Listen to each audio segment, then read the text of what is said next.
आज से हम हिंदी व्याकरण शुरू करने वाले हैं। अगर आप इस चैनल पर नए हैं तो आप देख सकते हैं कि यहाँ पे सिर्फ हिंदी ही पढ़ाई जा रही है। एक दिन हम अल्टरनेट डे पे हिंदी व्याकरण पढ़ेंगे, फिर अल्टरनेट डे पे यूजीसी नेट और पीजी का जो हिंदी साहित्य का आता है सवाल उसमें उसका प्रैक्टिस करेंगे, और एक दिन हम 12th क्लास का वीडियो डाल रहे हैं। तो अगर आप जिस भी कैटेगरी में देखना चाहते हैं तो यहाँ चैनल पे आप जुड़ सकते हैं। चलिए चलते हैं संज्ञा की ओर।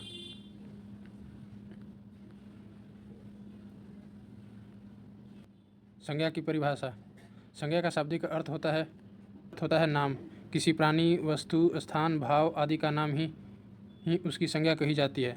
दूसरे शब्दों में किसी का नाम ही उसकी संज्ञा है तथा इस नाम से ही उसे पहचाना जाता है। संज्ञा न तो पहचान अधूरी है और भाषा का प्रयोग भी बिना संज्ञा के संभव नहीं है। जैसे जब भी हम कुछ भी बोल रहे हैं तो वो संज्ञा उसमें मिला रहता है। जैसे किसी का नाम, स्थान, व्यक्ति विशेष, जो भी हम कुछ भी बोलते हैं तो उसमें संज्ञा मिला रहता है। तो चलिए संज्ञा के प्रकार की ओर चलते हैं। पहला है व्यक्तिवाचक संज्ञा, जो किसी व्यक्ति, स्थान या वस्तु का बोध कराती है। जैसे राम, गंगा, पटना आदि, या किसी भी का नाम लेते हैं तो वो संज्ञा के ही रूप में आता है। दूसरा है जातिवाचक संज्ञा, जो संज्ञा एक ही प्रकार की वस्तुओं का बोध कराती है, यानी कि पूरी जाति का कॉमन है। जातिवाचक यानी कि किसी भी समूह, रूप, ग्रुप, ये सब जो होते हैं वो जातिवाचक संज्ञा के अंदर आते हैं। वे जातिवाचक संज्ञा कही जाती हैं जो पूरी जाति को बोध कराती हैं। जैसे नदी, पर्वत, लड़की आदि। नदी का अर्थ है कि आपने अगर किसी नदी का नाम नहीं लिया, सिर्फ नदी कहा, तो सारी नदियों को बोध कराता है, यानी कि जाति में बांध दिया आपने। पर्वत, तो किसी आपने विशेष पर्वत का नाम नहीं लिया तो पूरी पर्वत श्रेणी, मतलब सभी पर्वतों का एक समूह के रूप में ही आपने कह दिया। लड़कियों के नाम अगर आपने नहीं लिए, सिर्फ लड़की कहा, तो यानी कि पूरी लड़की जाति का आपने बोध करा दिया आदि। नदी जातिवाचक संज्ञा है क्योंकि यह सभी नदियों का बोध कराती है, किंतु गंगा एक विशेष नदी का नाम है, इसलिए गंगा व्यक्तिवाचक संज्ञा है। अगर आपने गंगा कहा यानी कि किसी का नाम से उच्चारण किया तो वो व्यक्तिवाचक हो गया, और अगर सिर्फ नदी कहा तो वो जातिवाचक हो गया। सभी नदियों के बारे में आपने बात कर दी। तीसरा है द्रव्यवाचक संज्ञा, जिस संज्ञा शब्द से उस सामग्री या पदार्थ का बोध होता है जिससे कोई वस्तु बनी है। जैसे ठोस पदार्थ के रूप में सोना, चांदी, तांबा, लोहा, ऊन। द्रव्यवाचक यानी कि मटेरियल, किसी भी चीज़ से बनी हुई वस्तु को द्रव्यवाचक में रखा जाता है। द्रव्य पदार्थ में हो गया तेल, पानी, घी, दही आदि। गैसीय पदार्थ में हो गया धुआं, ऑक्सीजन आदि। चौथा, समूहवाचक संज्ञा, जो संज्ञा शब्द किसी एक व्यक्ति का वाचक न होकर समूह, समुदाय के वाचक हैं। जैसे वर्ग, टीम, सभा, समिति, आयोग, परिवार, पुलिस, सेना, अधिकारी, कर्मचारी, ताश, टी सेट, ऑर्केस्ट्रा आदि।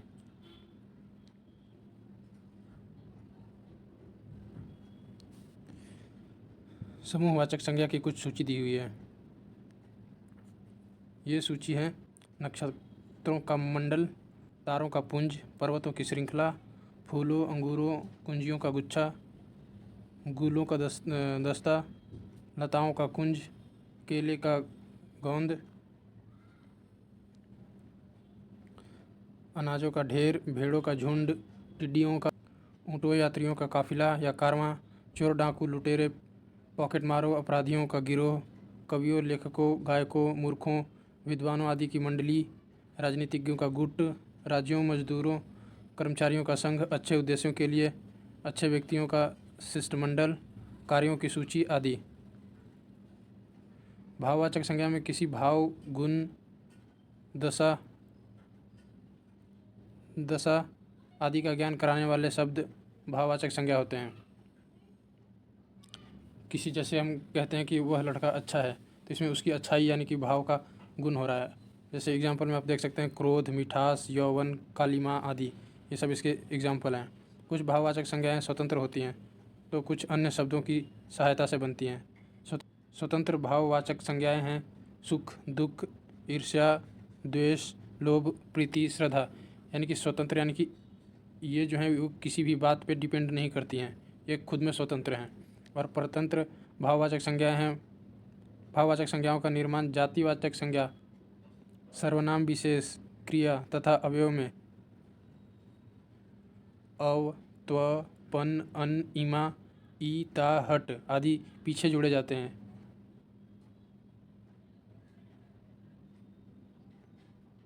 एग्जाम्पल को देखते हैं स्वतंत्र और परतंत्र के। जैसे यहाँ पे था पुरुष, पुरुषत्व हो गया, यानी कि यहाँ पे ये तव जोड़, यानी कि यहाँ पे ये तव जोड़ा गया पुरुषत्व में। जैसे नारी, नारीत्व, यानी कि फिर से त्व जोड़ा गया। गुरु, गुरुत्व। मनुष्य, मनुष्यता, मनुष्यता, ता देखिए यहाँ से जोड़ा गया मनुष्यता। अपना, अपनत्व, त्व फिर से जोड़ा गया। मम, मम मूल शब्द है, त्व पीछे से जोड़ा गया यानी प्रत्यय जोड़ा गया।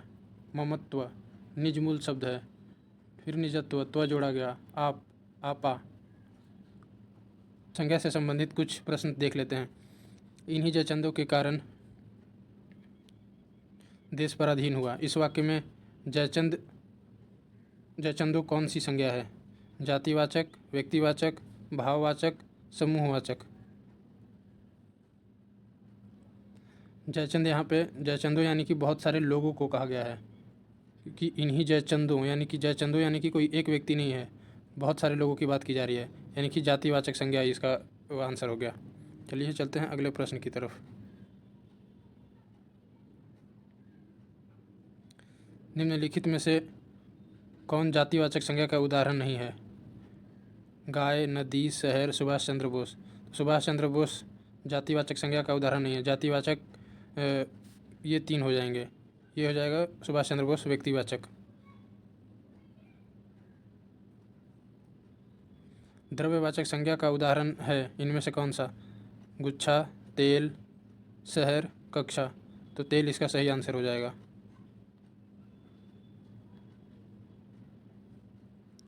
निम्नलिखित शब्दों में समूहवाचक संज्ञा है सभा, मानवता, आदि, चावल। तो सभा यहाँ पे समूहवाचक हो जाएगा। मानवता यहाँ पे भाववाचक हो जाएगा। आदमी, जिस संज्ञा से एक ही वस्तु का बोध होता है उसे कहते हैं, ऑप्शन है व्यक्तिवाचक, भाववाचक, समूहवाचक, जातिवाचक। एक ही वस्तु का बोध कराता है। एक ही वस्तु यानी कि व्यक्तिवाचक एक ही वस्तु का बोध कराता है। भाववाचक संज्ञा का उदाहरण नहीं है इनमें से। ताजमहल, सुंदरता, शत्रुता। ताजमहल भाववाचक संज्ञा का उदाहरण नहीं है इनमें से।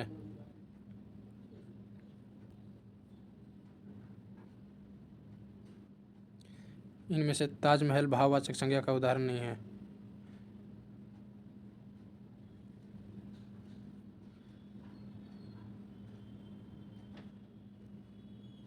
जातिवाचक संज्ञा का उदाहरण नहीं है इनमें से। पुस्तक, पशु, मकान, आगरा। जातिवाचक इनमें से कौन सा नहीं है?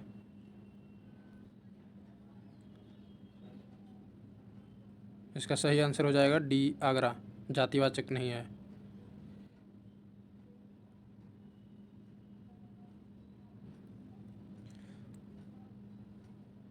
संज्ञा का उदाहरण नहीं है इनमें से। वह, सुंदरी, मानव, पटना। वह संज्ञा का उदाहरण नहीं है। इसका सही आंसर हो जाएगा।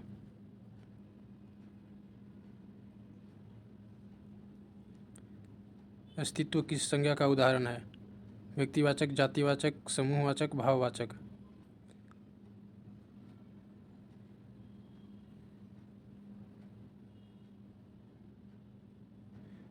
तो यहाँ इसका सही आंसर हो जाएगा अस्तित्व भाववाचक संज्ञा का उदाहरण है।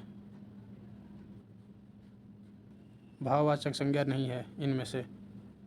लड़ाई, मिठाई, चतुराई, उतराई। मिठाई इनमें से भाववाचक संज्ञा नहीं है। इसका सही आंसर हो जाएगा। व्यक्तिवाचक संज्ञा है इनमें से।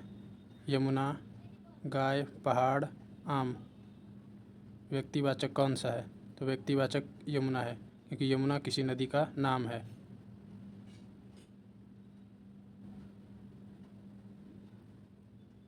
जातिवाचक संज्ञा है इनमें से? दुख, सेना, लड़का, श्याम।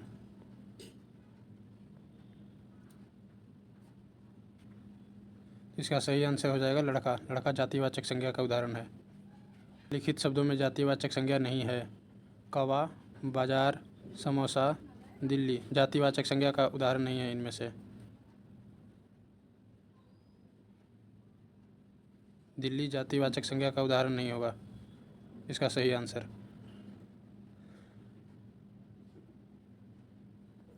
कुछ कुछ प्रश्न इसमें मिले हुए हैं दूसरे दूसरे उसके भी, तो इसलिए सिर्फ संज्ञा वाला ही करवा रहा हूँ।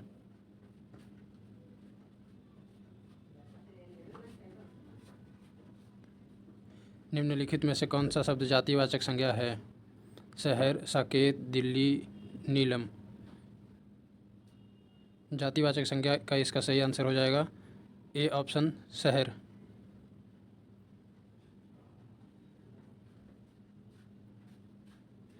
निम्नलिखित शब्दों में कौन सा शब्द व्यक्तिवाचक संज्ञा नहीं है?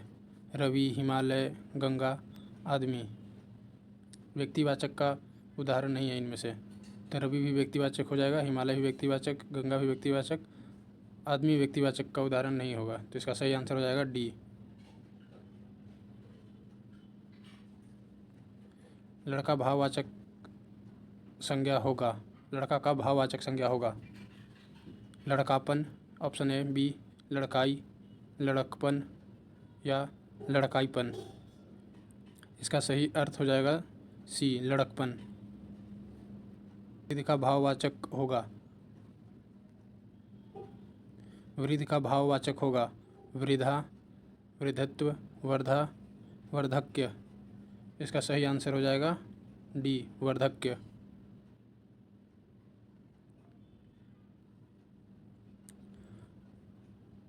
बुढ़ापा भी एक प्रकार का अभिशाप है। इस वाक्य में बुढ़ापा शब्द की संज्ञा का भेद बताइए। मतलब बुढ़ापा किस संज्ञा का उदाहरण है? जातिवाचक, व्यक्तिवाचक, भाववाचक, इनमें से कोई नहीं। इसका सही आंसर हो जाएगा सी, भाववाचक। निम्नलिखित में से कौन सा शब्द व्यक्तिवाचक संज्ञा है? गाय, पहाड़, यमुना या आम। यहाँ व्यक्तिवाचक संज्ञा हो जाएगा यमुना, ऑप्शन नंबर सी। कौन सा शब्द जातिवाचक संज्ञा नहीं है? ए जवान, बी बालक, सी सुंदर और डी मनुष्य। जातिवाचक नहीं है इनमें से।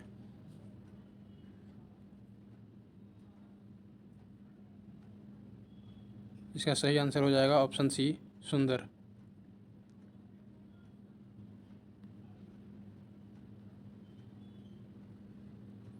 निम्नलिखित में से भाववाचक संज्ञा कौन सी है? शत्रुता, वीर, मनुष्य, गुरु। शत्रुता इसका भाववाचक संज्ञा हो जाएगा, यानी कि ऑप्शन नंबर ए। भाववाचक संज्ञा का उदाहरण है इनमें से सर्दी, लड़की, बहन, घड़ी। भाववाचक संज्ञा का उदाहरण है सर्दी, लड़की, बहन, घड़ी। ऑप्शन नंबर ए इसका सही आंसर हो जाएगा ए, सर्दी।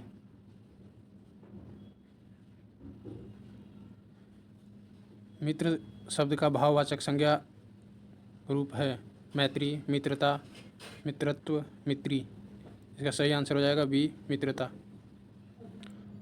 बुढ़ापे में इंसान बिल्कुल बच्चा बन जाता है। वाक्य में बुढ़ापे कौन सी संज्ञा है? तो बुढ़ापा भाववाचक हो जाएगा, यानी कि ऑप्शन नंबर सी। चलिए आज यहीं पे समाप्त करते हैं संज्ञा को। कल अगला पाठ पढ़ेंगे। धन्यवाद।